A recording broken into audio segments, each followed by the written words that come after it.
कहानी है हिमलैंड्स में रहने वाली एक ऐसी गरीब लड़की की जो आगे जाकर बन चुकी थी वहां के एक साम्राज्य की रानी। तो यारो बिना किसी देर के चलिए इस कहानी को शुरू करते हैं। कि हिमलैंड्स के एक ऐसे राज्य में रहती थी जिसको इस वीडियो के लिए हम बोलेंगे टूनपुर। लड़की टूनपुर के अंदर एक बहुत ही छोटे से घर के अंदर रहती थी जिसका इंटीरियर भी ठीक नहीं था और वो बाहर से भी अच्छा नहीं दिखता। लड़की एक दिन अपने किसी काम से बाहर गई जहाँ पर उसे एक गार्डन दिखा तो वो उस गार्डन के अंदर जाके बैठ गई।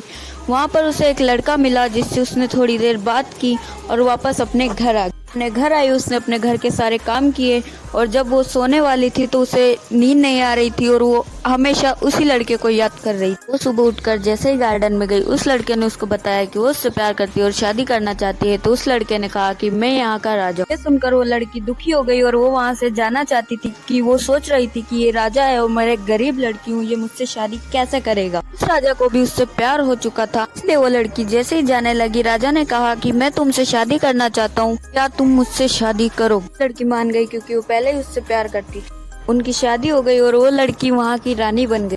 और गाइस वो राजा और रानी कोई और नहीं अपने ओडिन और जैस्मिन ही थे। लेकिन उस राज्य का जो मंत्री था उसे ये शादी बिल्कुल पसंद नहीं थी क्योंकि वो उस राजा की शादी अपनी बेटी से करवाना चाहता था। इसलिए उस मंत्री ने एक आदमी से कहा कि मैं तुम्हें पैसे दूंगा और तुम्हें राजा से जाकर कहना है कि रानी ने तुम्हारी पत्नी का खून किया। उस आदमी ने मंत्री के कहने पर राजा से जाकर कहा कि रानी ने उसकी पत्नी का खून किया है। उस आदमी ने राजा से वैसे ही कहा जैसा कि उससे मंत्री ने कहा था और राजा ने भी उस बात को मान लिया क्योंकि मंत्री ने उसके ऊपर पहले ही पोशन ऑफ कंट्रोल फेंक के रखा था जो कि उसने एक विच से लिया था। क्योंकि राजा रानी से बहुत प्यार करता था इसलिए वो उसे फांसी नहीं देना चाहता था। इसलिए उस राजा ने एक विच से कहा कि तुम इस रानी के ऊपर एक ऐसा स्पॉइल फेंको जिससे कि ये बहुत हो जाए और मैं इसे अपने देश से निकालना चाहता हूँ। तो उस विच ने उसके ऊपर एक स्पॉइल फेंका जिससे कि रानी बहुत ज्यादा बदसूरत हो गई और राजा ने उसे अपने देश से भी निकाल दिया। राजा ने उसे अपने देश से इसलिए नहीं निकाला क्योंकि वो बदसूरत हो गई थी, बल्कि इसलिए निकाला